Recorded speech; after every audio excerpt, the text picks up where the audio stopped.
Next point बच्चों हमारे पास में है आज, path and concept when A charge particles enters into the magnetic field.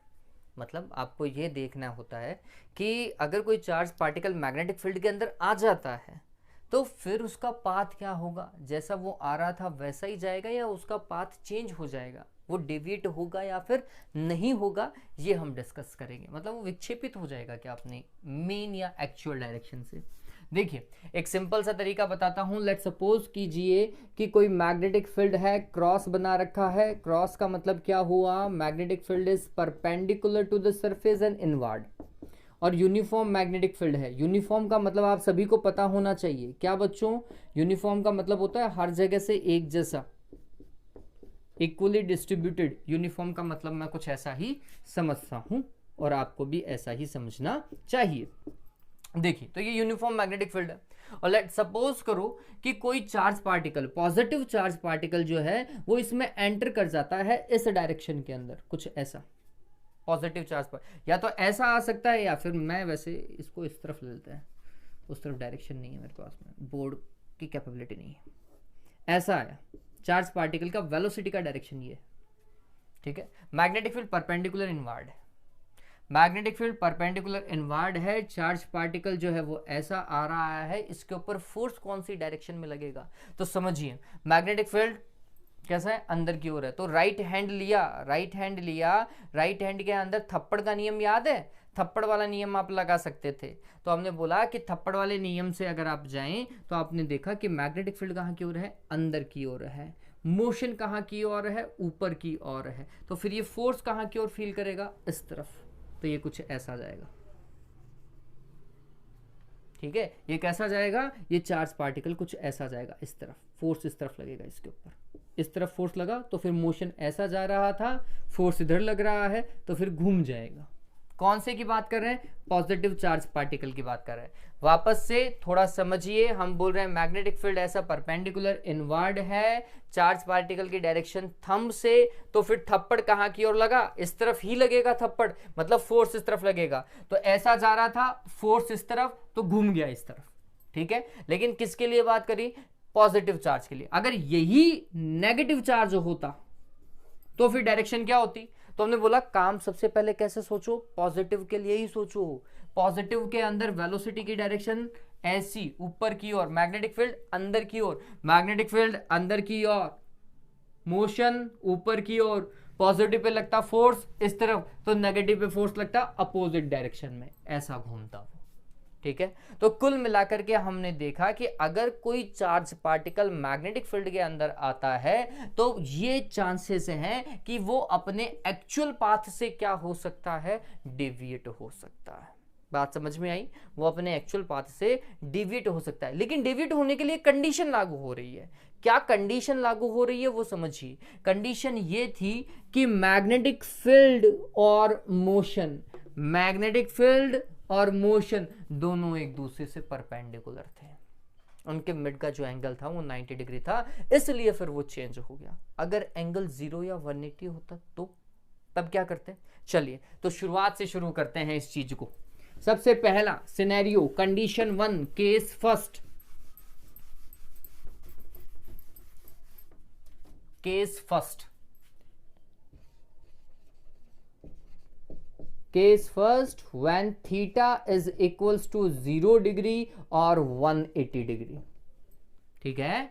जब थीटा की वैल्यू क्या हो, 0 डिग्री हो या फिर 180 डिग्री हो। कहने का मतलब ये है कि मैग्नेटिक फील्ड इस तरफ है और चार्ज पार्टिकल भी इसी तरफ जा रहा है, theta is equals to 0 degree.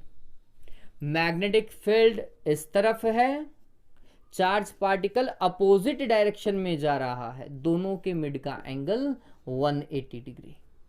अगर कुछ ऐसा सिनेरियो है तो फोर्स को समझिए, F is equals to Q V B, या तो आप लिखते साइन 0 या फिर आप लिखते Q V B sine 90। Magnitude में ही काम कर रहा हूं, साइन 0 की वैल्यू भी 0 होती है, सॉरी 180 आएगा, सॉरी बच्चों, और साइन 180 की वैल्यू भी 0 ही होती है, तो फोर्स कितना लगेगा, 0।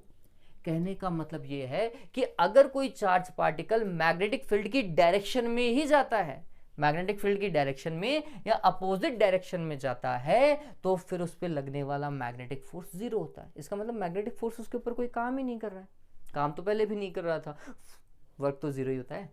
तो मैग्नेटिक फोर्स उसके ऊपर लग ही नहीं रहा है, फोर्स नहीं लग रहा है, इसका मतलब क्या है, वो सीधा आ रहा था सीधा ही जाएगा, स्ट्रेट लाइन में आया था स्ट्रेट लाइन में ही जाएगा। तो उसका पाथ कितना होगा, पाथ ध्यान में रखिएगा, path will be straight line. Straight line Hindi में इसे मैं लिखूं तो रेखीय लिखूंगा, सरल रेखीय, ठीक है। या फिर बुक्स इसे हिंदी में रिजु रेखीय भी बोलते हैं बच्चों, रिजु रेखीय।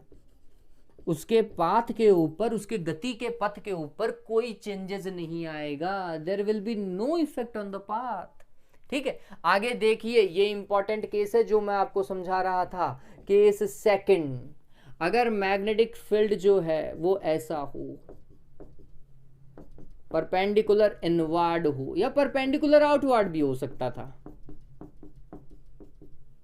तो थोड़ी देर पहले अगर आपने उस डायग्राम को अच्छे से समझा तो आपको पता चला होगा कि अगर पॉजिटिव चार्ज ऐसा आ रहा है, ये पॉजिटिव चार्ज अगर ऐसा आ रहा है, V की वैल्यू इस तरफ है, मैग्नेटिक फील्ड अंदर की ओर, V इस तरफ, मैग्नेटिक फील्ड अंदर की ओर, V ऊपर, फोर्स इस तरफ लगेगा,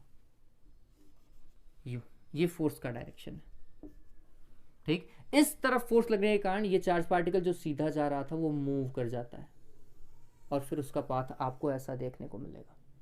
यहां पर भी देख लो, इस वाले पार्ट पे जाने की कोशिश इस तरफ कर रहा था, वेलोसिटी की डायरेक्शन ये है, ठीक है। मैग्नेटिक फील्ड अंदर की ओर, राइट हैंड फिंगर्स अंदर की ओर, थंब देखो कहां की ओर जा रहा है, तो फिर फोर्स कहां की ओर फील होगा, नीचे की ओर फील होगा। ये फोर्स का डायरेक्शन है जो नीचे की ओर लग रहा है, नीचे की ओर, इस कारण वो फिर वापस से घूम जाता है। यहां पर भी वेलोसिटी इस तरफ है बच्चों, ये वेलोसिटी वेक्टर है, ठीक। वेलोसिटी नीचे की ओर, थंब नीचे की ओर, fingers across the magnetic field अंदर की ओर, फोर्स कहां की ओर लगेगा, इस तरफ। आप देखेंगे हर बार फोर्स जो है it is working towards centre, working towards centre, जो मैं आपको बता रहा था बच्चों, है ना। इसका पाथ जो है, चार्ज पार्टिकल का पाथ हो जाएगा circular, condition applied. Charge particle कैसे आ रहा था, एंगल कितना बना रहा था, theta is equals to 90 degree. V ऊपर की ओर है, मैग्नेटिक फील्ड अंदर की ओर है, दोनों के मिड का एंगल जब 90 डिग्री हो जाता है तो चार्ज पार्टिकल जो है वो सर्कुलर पाथ को ट्रेस करता है। पाथ शुड बी, पाथ कैसा होना चाहिए, सर्कुलर होना चाहिए, वृत्तीय होता है, ठीक है। इस चीज को ध्यान में रखिएगा। और अगर पाथ सर्कुलर है, इसका मतलब ये जो फोर्स है, मैग्नेटिक फोर्स हमेशा कहां लगेगा, सेंटर की ओर लगेगा, और सेंटर की ओर लगने वाला फोर्स सेंट्रिपिटल फोर्स होता है। कौन सा फोर्स होता है, centripetal force. In this scenario, in this magnetic force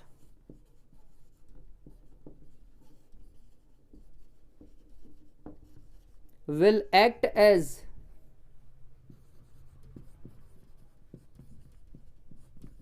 centripetal force, और सेंट्रिपिटल फोर्स के थ्रू वर्क डन हमेशा जीरो होता है। ये 11th की बुक में बहुत अच्छे से लिखा हुआ है। ये भी एक रीजन था कि मैग्नेटिक फोर्स के थ्रू वर्क डन जीरो होता है, because magnetic force can behave as a centripetal force and the work done by the centripetal force, अभिकेंद्रीय बलों के कारण लगने वाला जो काम होता है वो जीरो होता है, ठीक है। ये ध्यान में रखिएगा। क्लियर हुआ। चलिए अब काम करते हैं। अब यहां से एक बहुत खतरनाक सिनेरियो मिलने वाला है। देखिए ये कॉन्सेप्ट जो अब तैयार होने वाला है बहुत इंपॉर्टेंट है, फॉर्मूला बनेगा बहुत अच्छा खासा। F इज इक्वल्स टू, आप सभी को पता है क्या होता है, QVB, और मैं लिख देता हूं sin 90, थीटा की जगह sin 90। और यही फोर्स किसकी तरह बिहेव करना चाहिए, सेंट्रिपिटल फोर्स की तरह। सेंट्रिपिटल फोर्स अभिकेंद्रीय बल mv²/r, अभिकेंद्रीय बल, V से V कैंसिल हो जाएगा, sin 90 की वैल्यू 1 हो जाएगी। QB is equals to mv divided by r। ये एक कॉन्सेप्ट है बच्चों। इसका मतलब उस पर्टिकुलर सर्कुलर पाथ का रेडियस क्या आएगा, उस पर्टिकुलर सर्कुलर पाथ का रेडियस क्या आएगा, ये एक कॉन्सेप्ट होना चाहिए। Radius r is equals to M we divided by Q B, radius of path. ठीक है, चलिए अगर ये आ चुका है तो हम एम वी मोमेंटम कैलकुलेट कर लेते हैं। M V is equals to Q B R. ये बताओ मोमेंटम हुआ नहीं हुआ, अरे पी हुआ नहीं हुआ, मोमेंटम होगा नहीं होगा, ये मोमेंटम आ गया। अगर ये है तो वेलोसिटी भी कैलकुलेट हो जाएगी, Q B R divided by M, ये वेलोसिटी आ गई। आ चुका। अगर वेलोसिटी आ चुका है तो टाइम पीरियड नहीं, काइनेटिक एनर्जी निकाल लीजिए। सिंपल है ना, काइनेटिक एनर्जी क्या होता है? Kinetic energy half M V square.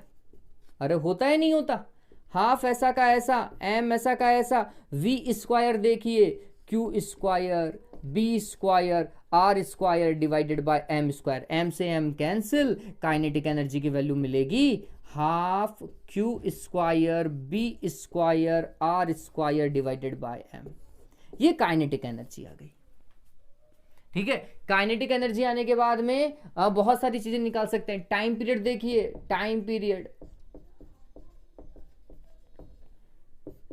का मतलब एक पूरा साइकिल कितने टाइम में कंप्लीट कर सकता है, that is time period. Time period का मतलब टाइम ही तो है, distance divided by speed. Simple सा कॉन्सेप्ट है बच्चों ये।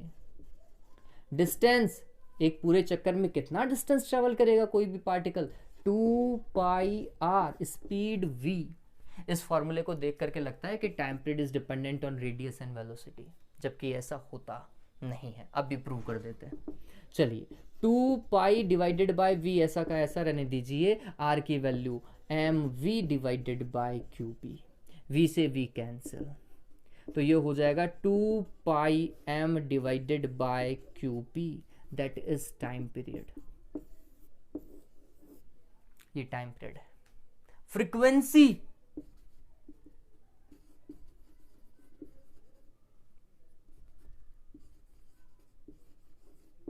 One by T inverse of time period क्या हो जाएगा, Q B divided by 2 pi M. गौर कीजिए, ना तो फ्रीक्वेंसी ना ही टाइम पीरियड रेडियस पे भी डिपेंड नहीं करता और वेलोसिटी पे भी डिपेंड नहीं करता। ये फैक्ट है बच्चों, ये बात ध्यान में रखिएगा।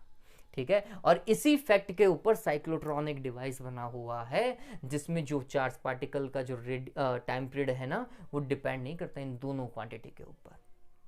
चलिए, लेकिन ये बहुत इंपॉर्टेंट है। अगर आपके पास में फ्रीक्वेंसी आ गई तो एंगुलर फ्रीक्वेंसी भी आ जाएगी, 2 pi N angular frequency. 2 pi से मल्टीप्लाई करोगे तो 2 पाई से 2 pi cancel, Q B divided by M, है ना। तो ये कॉन्सेप्ट है। तो मेन फॉर्मूला क्या था ये आपको पता होना चाहिए, Q V B sine 90 is equals to M V square upon R. अगर ये पता है तो आर का फॉर्मूला आपको हमेशा याद रहेगा, R is equals to M we divided by Q B.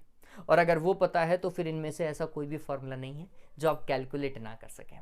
तो मेन कॉन्सेप्ट ध्यान में रखिएगा, M we divided by Q B था आर का फॉर्मूला।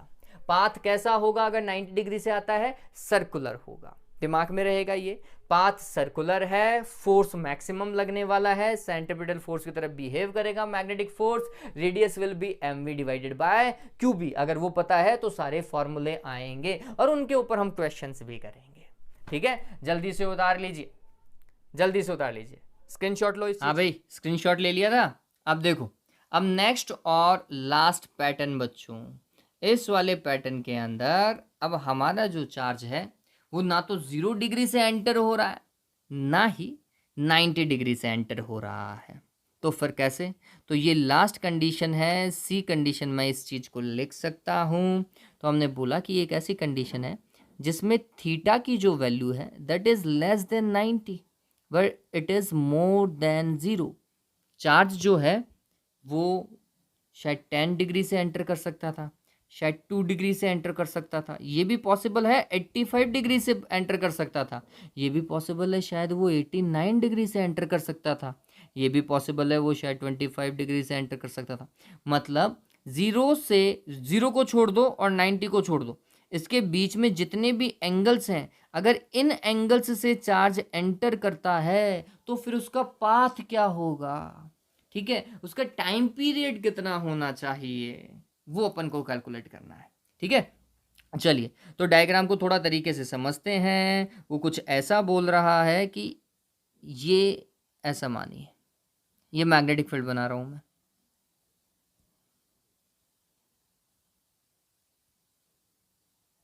ये मैग्नेटिक फील्ड बना दिया। ठीक है, अगर मैग्नेटिक फील्ड ऐसा है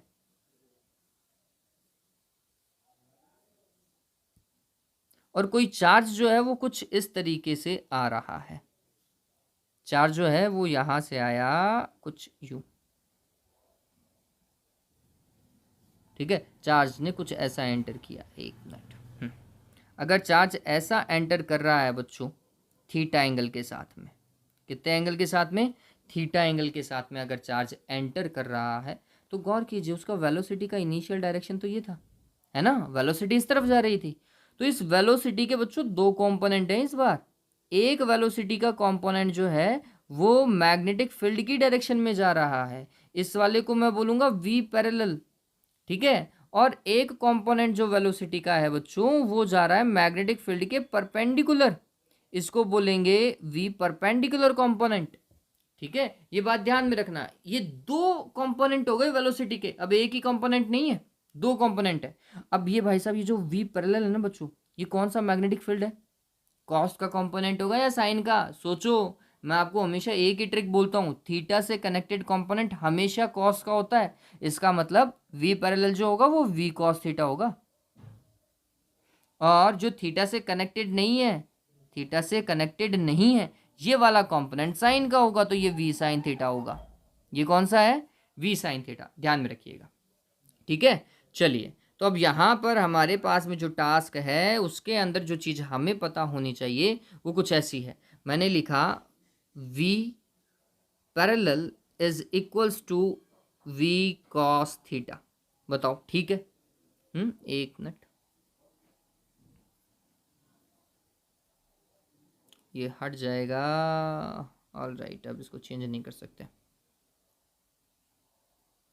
ठीक है, तो v वापस से लिख देता हूँ, v parallel is equals to v cos theta, ठीक है, और ये उसे देखो मैग्नेटिक फील्ड की डायरेक्शन में है, ये वाला कंपोनेंट कौन सी डायरेक्शन में है, मैग्नेटिक फील्ड की डायरेक्शन के अंदर है। अगर मैग्नेटिक फील्ड की डायरेक्शन में ये कंपोनेंट काम कर रहा है तो इसका मतलब है ये शायद उसे स्ट्रेट लाइन में लेकर के जाने की कोशिश करेगा, है ना, स्ट्रेट पाथ देने की कोशिश करेगा। जबकि जो दूसरा कंपोनेंट है वी परपेंडिकुलर, ये वाला है ना, ये वी साइन थीटा वाला, ये क्या है, ये मैग्नेटिक फील्ड के परपेंडिकुलर है भैया, बी इस तरफ है और वी टेंजेंशियल इस तरफ है, ठीक है, टेंजेंशियल गलत बोल गया मैं, परपेंडिकुलर आएगा, इस तरफ है, तो ये परपेंडिकुलर कंपोनेंट है, और अगर कोई 90 डिग्री से आता है तो वो क्या होता है, सर्कुलर पाथ को फॉलो करता है, तो ये इसको सर्कुलर पाथ देगा, ध्यान में रखना, जो परपेंडिकुलर कंपोनेंट है वो सर्कुलर पाथ देगा, इस चीज को ध्यान में रखिएगा बच्चों। अब क्या हो रहा है वो समझना, एक मिनट, ये हटा दिया और यहां पे लिख देता हूं सर्कुलर पाथ। हाँ, अब थोड़ा समझो, हम सिर्फ इतना ही कह रहे हैं कि अगर कोई पार्टिकल थीटा एंगल से एंटर कर जाता है तो फिर वो आगे भी जाना चाहिए और वो चक्कर भी लगाना चाहिए, सर्कुलर पाथ में भी जाना चाहिए, आगे भी जाए और घूमता भी जाए, आगे भी जाए और घूमता भी जाए। कैसे पॉसिबल है भाई, कुछ ऐसा बच्चों, ऐसा सर्कल में जाना चालू कर दे, कुछ ऐसा, आगे भी जाएगा घूमता भी जाएगा, आगे भी जाएगा घूमता भी जाएगा। स्प्रिंग देखिए, स्प्रिंग, स्प्रिंग वाला ही सिनेरियो है, स्प्रिंग जो है वो आगे भी बढ़ेगी और घूमती भी जाएगी। तो ये जो पाथ होगा इस बार, path, resultant path, that should be helix.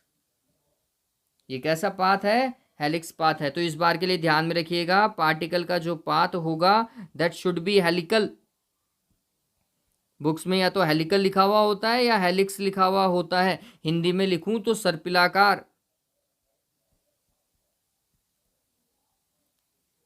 ठीक है, कैसा पाथ होगा ये? सर्पिलाकार होगा, ये बात ध्यान में रखिएगा। घूमना भी चाहिए और आगे भी जाना चाहिए। ठीक है, ये बात तो एक बार के लिए इस चीज को स्क्रीनशॉट लेकर के रख लीजिए। जल्दी से इस चीज का स्क्रीनशॉट लो। ले लिया स्क्रीनशॉट? चलिए डन। देखो मैं वापस से उसको ड्रॉ कर देता हूं।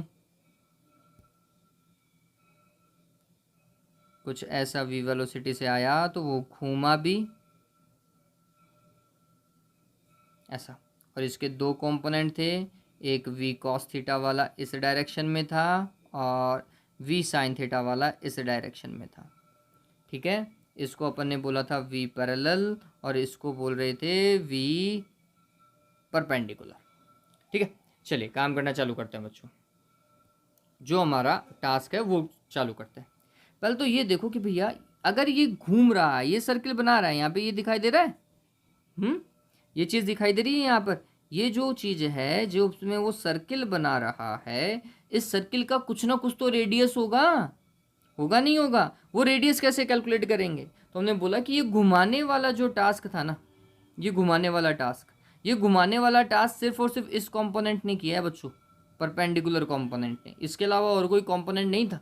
परपेंडिकुलर कंपोनेंट ने इसको क्या किया है बच्चों? घुमाया है। ये ध्यान में रखिएगा। ठीक, तो जब मैं कॉन्सेप्ट को यूज कर रहा हूं तो मैं ये बोलूंगा कि यहां पर जो सेंट्रिपिटल फोर्स है that is M V square divided by R, यही तो सेंट्रिपिटल फोर्स था। यहां पर v का कौन सा कंपोनेंट यूज होना चाहिए? परपेंडिकुलर वाला। ये परपेंडिकुलर वेलोसिटी का कंपोनेंट ही उसे घुमा रहा है, सर्कुलर पाथ दे रहा है। That should be equals to कौन सा? Magnetic force Q V B sine theta, और थीटा इस बार ना 0 है ना 90 है, कुछ भी हो सकता है। ठीक है, चलो वैल्यू पुट करो। M V square sine square theta, बताओ मैं सही लिख रहा हूँ क्या? वी टी की वैल्यू कितनी है भैया? वी साइन थीटा है, तो स्क्वायर करो। अगर इसका स्क्वायर है तो इसका मतलब वी का भी स्क्वायर है, साइन का भी स्क्वायर है, डिवाइडेड बाय क्या? R is equals to Q V B sine theta बच्चों। ठीक है, एक वी से एक वी कैंसिल, साइन स्क्वायर है, साइन से एक साइन कैंसिल, तो इसका मतलब है M V sine theta divided by R is equals to Q B. इसका मतलब radius is equals to M V sine theta divided by Q B. ये फॉर्मूला हमेशा ध्यान में रखना, are is equals to M V sine theta divided by Q B. देखो इससे पहले वाले सिनेरियो में 90 डिग्री वाले सिनेरियो में थीटा की वैल्यू 90 थी और साइन 90 रखते ही 1 हो जाता था क्या? तो उस केस में आ रहा था M we divided by Q B, और न्यूमेरिकल देखा जाए तो उसी फॉर्मूला से ज़्यादा आएंगे, M we divided by Q B से बहुत ज़्यादा आएंगे। लेकिन अगर कोई थीटा एंगल से आ जाता है तो भैया रेडियस का फॉर्मूला ध्यान में रखिएगा, कितना होता है? M V sine theta divided by Q B होता है। कितना? M V sine theta divided by Q B होता है। ठीक है, ये रेडियस का फॉर्मूला आ चुका। फिर कुल मिलाकर के रेडियस चेंज हो चुका है। हमें यहाँ पर ये देखना है कि अगर कोई पार्टिकल थीटा एंगल से एंटर करता है तो क्या टाइम पीरियड चेंज हो सकता है क्या? क्या फ्रिक्वेंसी चेंज हो सकती है क्या उसके रोटेशन की? वो चेक करना है। चलिए टाइम पीरियड देखो, मैं टाइम पीरियड सॉल्व कर रहा हूँ। नेक्स्ट जो मैं सॉल्व कर रहा हूँ दैट इज टाइम पीरियड बच्चों, टाइम पीरियड टी। और टाइम पीरियड का फॉर्मेट क्या होता है? तो हमने बोला 2 pi R distance divided by velocity, यही तो होगा। चलिए आर तो मेरे को पता है, वेलोसिटी भैया कौन सा? तो घुमा कौन सा रहा है? कौन सा वेलोसिटी का कंपोनेंट उसे सर्कुलर पाथ दे रहा है? आंसर है वी परपेंडिकुलर दे रहा है, ये ध्यान में रखिएगा। चलिए वैल्यू पुट करते हैं। तो हमने लिखा t is equals to 2 pi, R की जगह लिख देते हैं M V sine theta divided by Q B. ठीक है, और इसकी जगह वेलोसिटी का कंपोनेंट v साइन थीटा। ठीक है, v साइन थीटा से v साइन थीटा कैंसिल। गौर कीजिए टाइम पीरियड का formula 2 pi m divided by Q B अभी भी वही है, टाइम पीरियड चेंज नहीं हुआ है, 2πm divided by Q B. तो ये बात ध्यान में रखिए, टाइम पीरियड अगर चेंज नहीं हुआ है तो क्या फ्रीक्वेंसी चेंज होगी? चांस ही नहीं है कि फ्रीक्वेंसी चेंज हो जाए। ठीक है, तो ये बात ध्यान में रखिएगा कि चाहे पार्टिकल थीटा एंगल से आए, चाहे पार्टिकल 90 डिग्री से आए, उसका टाइम पीरियड चेंज नहीं होगा। मतलब अगर कोई पार्टिकल जो है वो 0 डिग्री, सॉरी 0 को छोड़ दीजिए, अगर कोई पार्टिकल 1 डिग्री से आ रहा है, 2 डिग्री से आ रहा है, 3 डिग्री से आ रहा है, 30 डिग्री से आ रहा है, 25 से आ रहा है, 85 से आ रहा है, सभी का टाइम पीरियड सेम होगा। ये बात ध्यान में रखिएगा। ऐसा नहीं है कि 30 वाले का ज़्यादा होगा, 20 वाले का टाइम पीरियड कम होगा, नहीं, सभी का टाइम पीरियड सेम होगा, सभी के लिए फ्रिक्वेंसी सेम होगी। ठीक है, चलिए ये डन हुआ। तो ये ध्यान में रखिएगा, ये एक कॉन्सेप्ट है भाई इस मोशन का। ऑल राइट, चलो तो इसको हटा दो बच्चों एक बार के लिए। हाँ, इतना ये क्लियर है। रेडियस का मैंने फॉर्मूला साइड में लिख दिया है, वेलोसिटी या टाइम पीरियड का फॉर्मूला लिख दिया है, तो मैं इसको भी हटा रहा हूँ, है ना। ओ एक बार के लिए स्क्रीनशॉट ले लो, इसका स्क्रीनशॉट लो, ले लिया। चलो अब इसको हटा देते हैं। देखो नेक्स्ट हमारे पास में है पिच डिस्टेंस। अब ये पिच डिस्टेंस बिल्कुल नया है, आपने इससे पहले नहीं सुना है। पिच डिस्टेंस क्या चीज़ है वो बताता हूँ। देखो यहाँ पर एक बार वापस से डायग्राम में आओ, मैं यहाँ पे अलग से ड्रॉ कर रहा हूँ। अगर कोई पार्टिकल घूम रहा है ऐसा यूँ,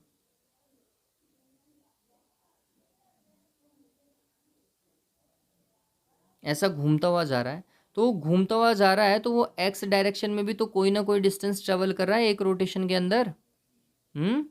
एक्स डायरेक्शन में यहाँ से चला, वो एक बार यहाँ से चला, ठीक है, और घूमते हुए यहाँ तक उसने अपना एक पूरा पाथ कंप्लीट किया, एक पूरा चक्कर कंप्लीट किया। तो उसने एक्स डायरेक्शन में कुछ ना कुछ डिस्टेंस को क्या किया है, ट्रेवल किया है। या एक्स डायरेक्शन को ना बोलूँ तो मैग्नेटिक फील्ड की डायरेक्शन में, ये मैग्नेटिक फील्ड का ही तो डायरेक्शन था, ये मैग्नेटिक फील्ड का ही तो डायरेक्शन था ये वाला। मैग्नेटिक फील्ड की डायरेक्शन में कुछ ना कुछ डिस्टेंस को ट्रेवल किया है एक टाइम पीरियड में या एक चक्कर में।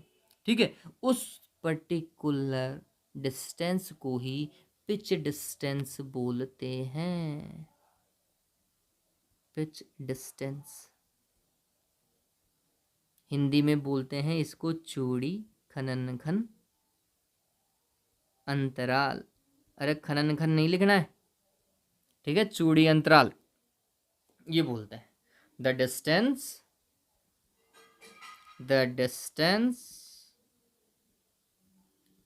traveled by charge particle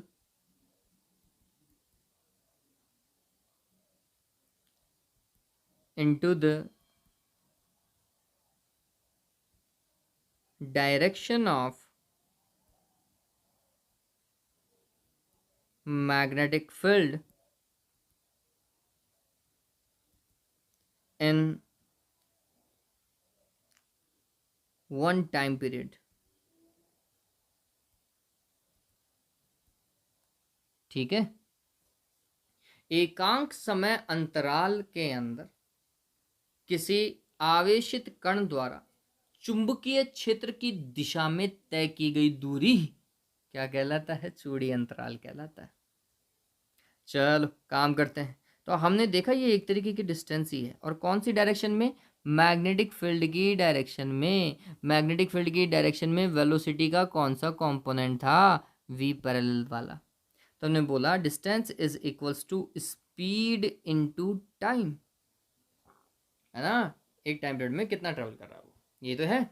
चलिए स्पीड कितनी, तो ये था v cos थीटा, और टाइम पीरियड कितना, 2πm divided by Q B, यही चीज़ है।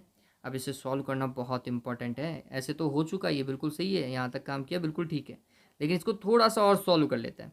It will be 2πm v cos theta divided by Q B, यही है। अब मैं इसको मल्टीप्लाई कर रहा हूँ बच्चों sine theta by sine theta से, sine theta by sine theta से देखो क्या फ़र्क पड़ेगा, इट विल बी 2πmv, और कॉस थीटा है ना, इसकी जगह यहाँ पर एक बार साइन थीटा लिख दो और कॉस थीटा इधर लिख दो, इंटरचेंज कर दो, डिवाइडेड बाई क्या, क्यू बी, और इधर साइन थीटा पहले से था।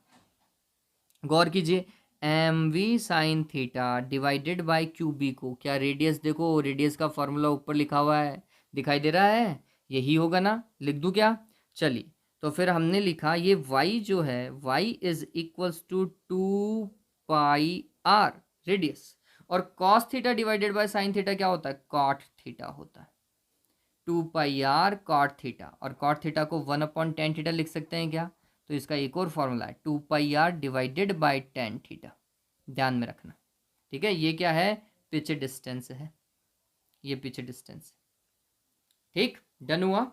चलिए तो ये थ्योरेटिकल पोर्शन था, अब हम न्यूमेरिकल्स को करेंगे जो आईआईटी और नीट में पूछे गए हैं, ठीक है बच्चों। चलिए तो नेक्स्ट स्लाइड से क्या आने वाले हैं, न्यूमेरिकल आने वाले हैं, तो न्यूमेरिकल्स को डिस्कस कर लेते हैं बच्चों।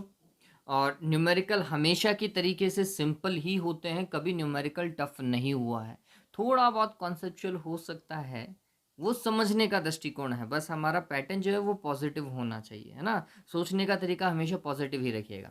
चलिए तो क्वेश्चन क्या बोल रहा है वो देखते हैं।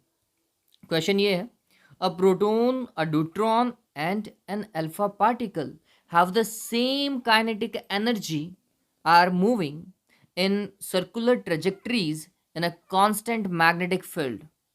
If Rp, Rd and R alpha denote respectively the radii of the trajectories of these particles, then अब देखिए ये 1997 में आया हुआ है आईआईटी का क्वेश्चन है, और सिंपल क्वेश्चन है, बहुत सिंपल क्वेश्चन है। देखो बात किसकी कर रहा है, पहले तो वो समझो, वो बात कर रहा है रेडियस की, वो बात किसकी कर रहा है, रेडियस की बात कर रहा है, ये थोड़ा सा ध्यान में रखिएगा। एक मिनट पेन को सेलेक्ट कर लेता हूं मैं, ठीक है। चलिए, और रेडियस का फॉर्मूला आपके दिमाग में होना चाहिए कि भैया रेडियस को कैलकुलेट करने के लिए मेरे को क्या क्या चाहिए, लेकिन अगर इसको तरीके से पढ़े ना तो तीन पार्टिकल्स के साथ में बच्चों उसने काइनेटिक एनर्जी के बारे में भी बोलना चालू किया है। किसके बारे में बोलना चालू किया है, काइनेटिक एनर्जी के बारे में भी बोलना चालू किया है, ये बात ध्यान में रखिएगा। तो काइनेटिक एनर्जी का पैटर्न हमें फॉलो करना पड़ेगा। देखते हैं भाई कि काइनेटिक एनर्जी के साथ में कैसे काम किया जा सकता है। तो हमने बोला कि रेडियस का जो फॉन्ट है बच्चों, that is M we divided by Q B. बताओ ये सभी को पता है नहीं, ऐसा ही है ना, रेडियस का फॉन्ट तो यही है। ओके एक minute, R is equals to M we divided by Q B, done हुआ। अब देखो काइनेटिक एनर्जी अभी भी नहीं है इस फॉर्मूला के अंदर, मैं इसे कन्वर्ट करूंगा। आप सभी को ये पता होना चाहिए जो एम वी है बच्चों वो क्या होता है, मोमेंटम होता है, तो इसकी जगह पी लिख दिया, डिवाइडेड बाय क्या, क्यू पी, ठीक है। फिर मोमेंटम और काइनेटिक एनर्जी में एक रिलेशन है, क्या रिलेशन है, that is momentum is equals to √2m_k, ये रिलेशन है बच्चों, ध्यान में रखिएगा। मैं लिख देता हूँ, P is equals to √2m_k, ये बात ध्यान में रखिएगा, डिवाइडेड बाय क्या, क्यू बी, डन हुआ। ये रेडियस का फाइनल फॉर्मेट होगा, क्योंकि इस क्वेश्चन के अंदर तीन पार्टिकल हैं, तो पार्टिकल्स का चार्ज भी होगा, पार्टिकल का मास भी होगा। फिर काइनेटिक एनर्जी सेम बोल रहा है, तो काइनेटिक एनर्जी में कन्वर्ट करना पड़ा इस फॉर्मूला को, ठीक है। और सेम मैग्नेटिक फील्ड में जा रहे हैं, तो मैग्नेटिक फील्ड सेम है। अब थोड़ा सा समझते हैं, पार्टिकल्स को जब हमने डिस्कस किया या फिर जो क्वेश्चन को डिस्कस किया, तो वो बोल रहा है काइनेटिक एनर्जी सभी की सेम है, फिर मैग्नेटिक फील्ड जो है वो सभी सेम मैग्नेटिक फील्ड के अंदर मूव कर रहे हैं।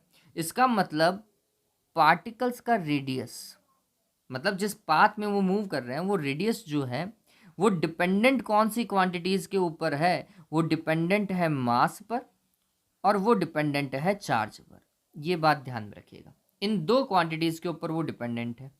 बचा हुआ जो पार्ट है ना, ये 2k डिवाइडेड बाय b, ये कांस्टेंट है, तो इसका मतलब मैं लिख सकता हूँ कि radius is directly proportional to √m divide by Q, ये बात ध्यान में रखना, डन हुआ। चलिए अब काम करना चालू करते हैं, कॉन्सेप्ट आ चुका है। सबसे पहले प्रोटॉन की बात करो कि प्रोटॉन के पास में कितना मास, तो हमने बोला फॉर प्रोटॉन, प्रोटॉन के लिए प्रोटॉन का चार्ज तो हम लिखते हैं क्यूपी, ठीक है, ये बात ध्यान में रखिएगा। और प्रोटॉन का मास लिखा जाता है mp।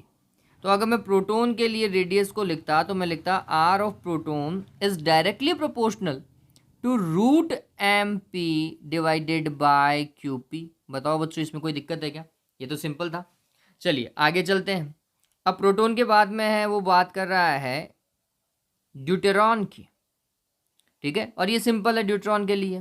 ड्यूट्रॉन क्या होता है बच्चों? हाइड्रोजन आप सभी को पता है, हाइड्रोजन का जो दूसरा समस्थानिक होता है ना, दूसरा आइसोटोप होता है, उसे ड्यूट्रॉन बोलते हैं।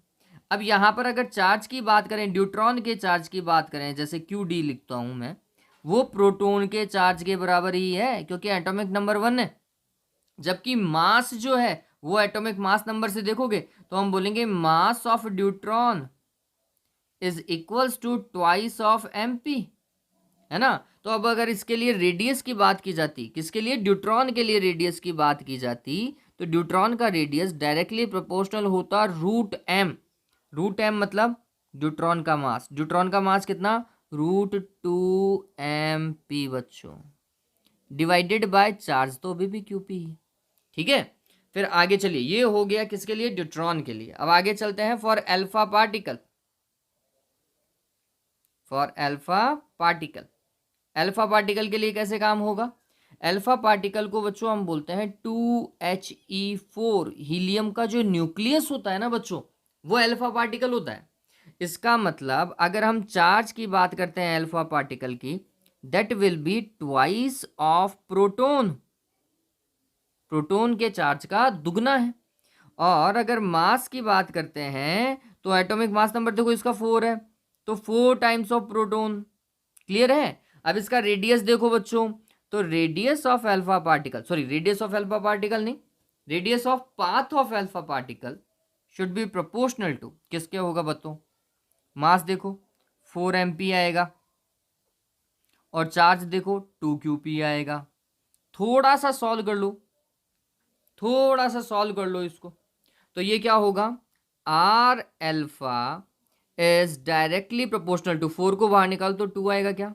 √mp हो गया अंदर, और नीचे देखो 2 QP, 2 से 2 क्या हो जाएगा? कैंसिल। कुल मिलाकर के R अल्फा जो है बच्चों वो डायरेक्टली प्रोपोर्शनल है √mp divided by QP। Done हुआ? अब थोड़ा सा गौर करते हैं, अल्फा के लिए रेडियस देखिए और प्रोटॉन के लिए यहाँ रेडियस देखिए। अल्फा के लिए और प्रोटॉन के लिए रेडियस देखिए बच्चों, सेम दिखाई दे रही है नहीं दिखाई दे रही है? अगर सेम है तो मैं लिख सकता हूं कि R alpha is equals to R proton. Done हुआ? चलिए अब इसके बाद में ये प्रोटॉन के लिए रेडियस है और इस तरफ न्यूट्रॉन के लिए रेडियस है। गौर करो किसकी ज़्यादा किसकी कम? QP दोनों का आ रहा है, इधर MP आ रहा है, इधर √2mp आ रहा है। √2 से मल्टीप्लाई हो रहा है क्या? इसका मतलब ड्यूट्रॉन का रेडियस ज़्यादा है, प्रोटॉन का रेडियस कम है। तो इसका मतलब मैं ऐसा लिख सकता हूँ, द रेडियस ऑफ ड्यूट्रॉन, ये यहाँ पे D आना चाहिए था,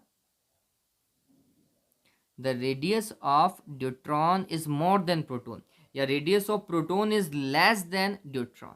बात समझ में आई? तो ऑप्शन मेरे हिसाब से कुछ इस तरीके का होना चाहिए। देखो कहीं मैच कर रहा है? बिल्कुल मैच कर रहा है।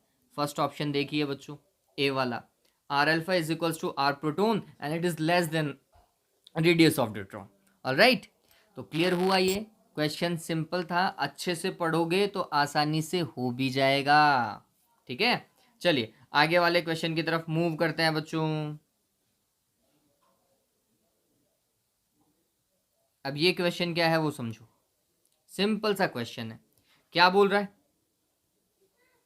2 particles X and Y have equal charges. ठीक बात है, दोनों के पास में चार्ज क्या है? इक्वल है। Accelerated through the same potential difference, दोनों को सेम पोटेंशियल डिफरेंस से एक्सेलरेट किया गया है, भेजा गया है। Enter a region of uniform magnetic field, describe the circular path of radius R1 and R2।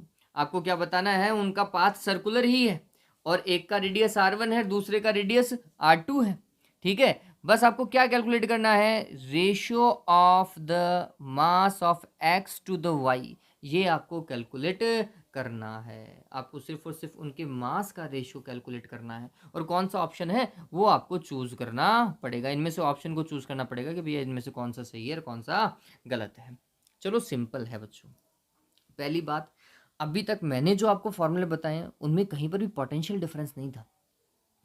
अगर हम साइक्लोट्रॉन पढ़ते तो डेफिनेटली वहां पोटेंशियल डिफरेंस में कन्वर्ट करते। चलो मैं बताता हूँ रेडियस का रिलेशन पोटेंशियल डिफरेंस से। देखो R इज इक्वल्स टू, हमें ये तो पता है M we divided by Q B होता है, इसमें तो कहीं कोई दिक्कत ही नहीं। और फिर लास्ट टाइम हमने ये भी देखा था कि एम वी को मोमेंटम लिखते हैं, तो मोमेंटम डिवाइडेड बाय क्या लिखा जा सकता है, क्यू बी लिखा जा सकता है। मोमेंटम का काइनेटिक एनर्जी से रिलेशन 2m k, बताओ ये लिखा था नहीं लिखा था, लिखा था। तो ये वाला फॉर्मूला हमें अभी तक पता है, ठीक है। अब काइनेटिक एनर्जी का एक फॉर्मूला है पोटेंशियल डिफरेंस के साथ में QV, ये बात ध्यान में रखना। तो मैं यहां पर वही पुट कर रहा हूं। So R is equals to √2m, और काइनेटिक एनर्जी की जगह लिख रहा हूं QV डिवाइडेड बाय QB, ठीक है। ये रेडियस का फाइनल फॉर्मूला है जिसको हमें यूज करना है। अब अकॉर्डिंग टू क्वेश्चन चलना पड़ेगा। क्वेश्चन में क्या बोल रहा है, have equal charges, equal charge, charge equal है तो भैया रेडियस इसके ऊपर डिपेंड नहीं कर रहा, तो हम प्रोपोर्शनल में जब लिखेंगे तो चार्ज को यूज नहीं करेंगे। फिर accelerated through the same potential difference, potential difference same है, तो फिर प्रोपोर्शनलिटी वाले में वी भी कांस्टेंट हो गया तो वी को यूज नहीं करेंगे। फिर enter a region of uniform magnetic field, B भी सभी के लिए इक्वल था, मतलब एक्स और वाई के लिए बी भी इक्वल है, तो बी को भी यूज नहीं करेंगे। तो भैया ये देखो रेडियस सिर्फ एक ही क्वांटिटी पे डिपेंड कर गई, √m। बताओ सही हूं मैं, चार्ज यूज कर नहीं सकते, पोटेंशियल डिफरेंस सेम है, ये मैग्नेटिक फील्ड सेम है, तो भैया रेडियस तो फिर मास पे डिपेंड कर गई। क्लियर हुआ। चलिए तो हमने बोला रेडियस R1 पहले पार्टिकल के लिए, और उसके लिए अगर मैं मास लिखूं पहले पार्टिकल मतलब x वाले के लिए, ठीक है, तो वो लिखा जाएगा √m1 लिख देता हूं, ठीक। और अगर मैं R2 लिखता हूं तो मैं इसे लिख देता हूं √m2, x और y का पता चल गया। चलिए अब इसके बाद में देखिए, अगर मैं R1/R2 करता हूं, ये बात ध्यान में रखना, इसमें इसका डिवाइड दिया है अपन ने, तो क्या होगा, ये होगा √m1 डिवाइडेड बाय m2, ठीक है। और अब देखो प्रोपोर्शनलिटी हट चुका है क्योंकि कांस्टेंट तो कट जाएगा ना भाई, कांस्टेंट अब कट जाएगी। चलिए अब स्क्वायर कीजिए इसका, तो क्या होगा R1 का स्क्वायर डिवाइडेड बाय R2 का स्क्वायर, स्क्वायर कर दो, तो फिर यहाँ पर क्या होगा m1 डिवाइडेड बाय m2। बताओ बच्चों मास का ही तो रेशो पूछा था, मास का रेशो का ऑप्शन आपको ये दिखना चाहिए। देखो कौन सा ऑप्शन सेलेक्ट हो रहा है, फर्स्ट हो रहा है क्या, नहीं फर्स्ट में तो पावर हाफ है, यहाँ पे देखो हमारा ऑप्शन ये आना चाहिए m1 divided by m2 is equals to R1 divided by R2 का होल स्क्वायर आना चाहिए, और ये ऑप्शन सी है, ऑप्शन सी इज करेक्ट, ठीक है। चलें आगे, देखो आगे वाले पार्ट के द्वारा, हाँ ये क्वेश्चन बहुत अच्छा है और मैंने आज ये क्वेश्चन दिया भी था, मतलब अगर आप कम्युनिटी टैब देखेंगे ना वहाँ पे आपको क्वेश्चंस मिल जाएंगे बहुत सारे, तो वो कम्युनिटी टैब जो है वो आपको देखना चाहिए, नॉर्मली देख लिया करो, एक बार तो दिन में चैनल को खोल करके देख लिया करो, वीडियो अच्छा लगे तो लाइक भी कर दिया करो, और अच्छा लगे तो शेयर भी कर दिया करो, ठीक है। चलिए और अच्छा लगे तो अपने स्टेटस पे वीडियो का लिंक भी डाल दिया करो, ठीक है। ओके देखो क्वेश्चन को हम डील करते हैं, मैं मार्कर चेंज कर देता हूँ, ठीक है। हाँ भाई क्या बोल रहा है, a neutron, a proton and electron और alpha particle enter a region of constant magnetic field, magnetic field same है बच्चों सभी के लिए, और अगर आप देखेंगे तो ये जो मैग्नेटिक फील्ड है ये कैसा मैग्नेटिक फील्ड है, perpendicular to the surface and inward, अंदर की ओर जा रहा है ये, है ना, एक लाइन बिल्कुल अंदर की ओर जा रही है, हैविंग इक्वल वेलोसिटी, सभी की वेलोसिटी इक्वल है, तो ये ध्यान में रखना, ये शायद यहाँ से निकल रहे होंगे, ये पॉइंट दिखाई दे रहा है यहाँ पर, है यहाँ से सारे के सारे निकल रहे होंगे और सारे के सारे सीधे जाने की कोशिश कर रहे होंगे, सीधे जाने की कोशिश कर रहे होंगे, ठीक है। फिर magnetic field is along the inward normal to the plane, ये तो मैंने पहले ही बोल दिया डायग्राम देख करके, the tracks of the particles are labelled in figure. हाँ भाई, पार्टिकल्स के जो ट्रैक है ना, एक को ए लिखा है, एक को बी लिखा है, एक को सी लिखा है, एक को डी लिखा है, लेबल किया है भाई पार्टिकल्स के ट्रैक को। ठीक है, इलेक्ट्रॉन फॉलोज द ट्रैक, आपको ये बताना है कि इलेक्ट्रॉन भैया कौन सी डायरेक्शन में भाग गए, है ना। और alpha particle follows the track, alpha particle कौन से में जाएगा। तो बच्चों ये थोड़ा सा सोचने लायक बात है, आपको क्या करना पड़ेगा वो समझो। आपको सबसे पहले डायग्राम को देखो, मैं डायग्राम सामने दे रहा हूं, इस डायग्राम को देखिए, आपको पता चलेगा कि अगर हम राइट हैंड रूल को यूज करते हैं फोर्स के लिए, तो फिंगर्स जो हैं, फिंगर्स किसको, मैग्नेटिक फील्ड को, थंब किसको, वेलोसिटी की डायरेक्शन को अगर बताएं, तो फिर फोर्स जो है, फोर्स किसको बताएगा बच्चों, फोर्स बताएगा जो थप्पड़ है ना, स्लैप, उस राइट हैंड से जो स्लैप पड़ेगा उसको बताएगा। तो देखो मैग्नेटिक फील्ड, फिंगर्स अंदर की तरफ ले जाओ, सरफेस के अंदर की ओर, खुद हाथ से काम करो, सरफेस के अंदर की ओर लेकर के जाओ, और मोशन सभी का एक बार के लिए ऊपर की ओर लो, सभी का मोशन एक बार के लिए कहाँ की ओर लो, ऊपर की ओर, सभी का मोशन ऊपर की ओर लो एक बार के लिए। तो मैंने क्या किया, फिंगर्स को अंदर की ओर, फिर थंब को स्ट्रेच किया और ऊपर की ओर लेकर के चला गया। तो देखो इससे थप्पड़ कहाँ की ओर लगेगा, इससे थप्पड़ कहाँ की ओर लगेगा, लेफ्ट हैंड साइड में थप्पड़ लगता हुआ दिखाई देगा क्या, लेफ्ट हैंड साइड में थप्पड़ लगता हुआ दिखाई देगा। इस तरफ थप्पड़ लग रहा है, मतलब फोर्स भी इस तरफ लग रहा है। पॉजिटिव चार्ज पे फोर्स इस तरफ लगेगा लेफ्ट हैंड साइड पे, तो नेगेटिव चार्ज पे अपोजिट डायरेक्शन में लगेगा। क्लियर है, यहाँ पे देखो सिर्फ एक ही पार्टिकल अपोजिट डायरेक्शन में जा रहा है, इसका मतलब ये वाला पार्टिकल फिक्स हो चुका है बच्चों। कौन सा पार्टिकल है ये, इलेक्ट्रॉन है, पॉजिटिव चार्ज के अपोजिट डायरेक्शन में जा रहा है। तो electron follows the track of D, fix हो गया भैया, मैंने डी लिख दिया है, डी जो है वो इलेक्ट्रॉन का है। ठीक है, चलिए ये सी का भी बहुत सिंपल है बच्चों, एक ऐसा पार्टिकल जो बिना डेविएट हुए सीधा आगे की ओर जाए, एक ऐसा पार्टिकल जो बिना डेविएट हुए सीधा आगे की ओर जाए, कैसा होना चाहिए बच्चों, न्यूट्रल होना चाहिए। कैसा होना चाहिए, न्यूट्रल। क्यों, देखो सिंपल सा है, फोर्स का फॉर्मूला देखो, F vector is equal to Q v vector cross B vector होता है नहीं होता है। अब यहां पर अगर आप देखेंगे तो ये फोर्स जीरो तभी होगा जब चार्ज जीरो होगा। देखो अगर ये सीधा जा रहा है, इसका मतलब इस पे लगने वाला फोर्स कितना है, जीरो है। अब फोर्स को जीरो होने के लिए क्या होना चाहिए था, या तो थीटा जीरो होना चाहिए, जो है नहीं, इस वाले केस में थीटा 90 डिग्री है बच्चों। मैग्नेटिक फील्ड अंदर और ये भाई साहब ऊपर जा रहे हैं, तो फिर 90 डिग्री है, तो थीटा तो 90 नहीं है, तो फिर कौन सी चीजें जीरो हो सकती थी, वी जीरो हो सकता था, बी जीरो हो सकता था, और क्यू जीरो हो सकता था। क्वेश्चन के अकॉर्डिंग ना तो वी जीरो है ना ही क्यू जीरो है, तो फिर चांसेस किसके क्यू जीरो के होने के हैं, इसी के हैं, सॉरी चांसेस क्यू के जीरो होने के हैं। तो क्यू जीरो होगा तो फोर्स भी जीरो होगा, और क्यू जीरो सिर्फ और सिर्फ एक ही पार्टिकल का है, न्यूट्रॉन का। ठीक है, ध्यान में रखना। तो जो पार्टिकल बिना डेविएट हुए जा रहा है वो न्यूट्रॉन है, तो ये वाला पार्टिकल कौन सा है बच्चों, न्यूट्रॉन है, ध्यान में रखिएगा। ठीक है, चलिए फिर आगे चलता हूं मैं। फिर देखो अब प्रोटॉन और अल्फा बच गया है, प्रोटॉन और क्या बच गया बच्चों, अल्फा बच गया। तो आर इज इक्वल टू देखो m we divided by Q B है, और v सभी का इक्वल है और b सभी का इक्वल है, इसका मतलब radius is proportional to m by Q.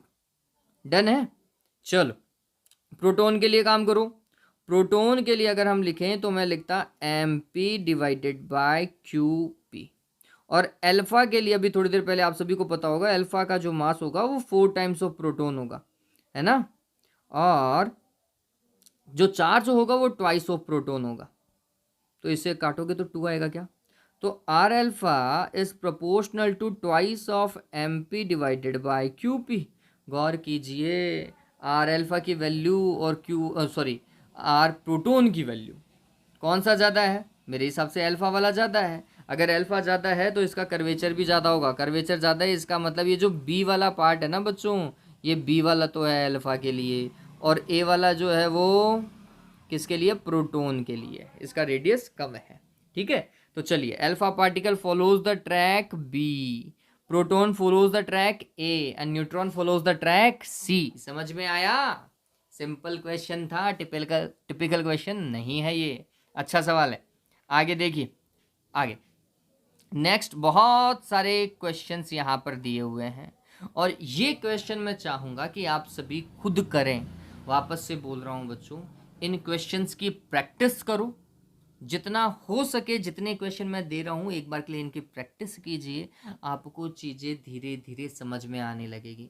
Even कोई क्वेश्चन नहीं आता है तो प्लीज़ मेरे को वीडियो के अंदर वो क्वेश्चन एक बार के लिए लिख करके बता दे, नहीं तो मेरे को वीडियो में पूरा एंड तक देखना पड़ता है। कई बार क्वेश्चन पूछ लेते हैं बच्चे, फिर मेरे को वीडियो पूरा एंड तक जा करके देखना पड़ता है। तो आप क्या करें, कमेंट सेक्शन के अंदर वो पर्टिकुलर क्वेश्चन को पूरा लिख दीजिए कि सर ये वाला क्वेश्चन बता दे। इवन आपको इस टॉपिक से रिलेटेड कोई क्वेश्चन नहीं भी आ रहा है तो एक बार कमेंट सेक्शन में डाल दीजिएगा, ठीक है। चलिए, उम्मीद करता हूँ वीडियो आपको सही तरीके से समझ में आया होगा। अगर समझ में आया तो प्लीज़ क्या करना है, लाइक और शेयर करना है, ठीक है। Have a good day and take care.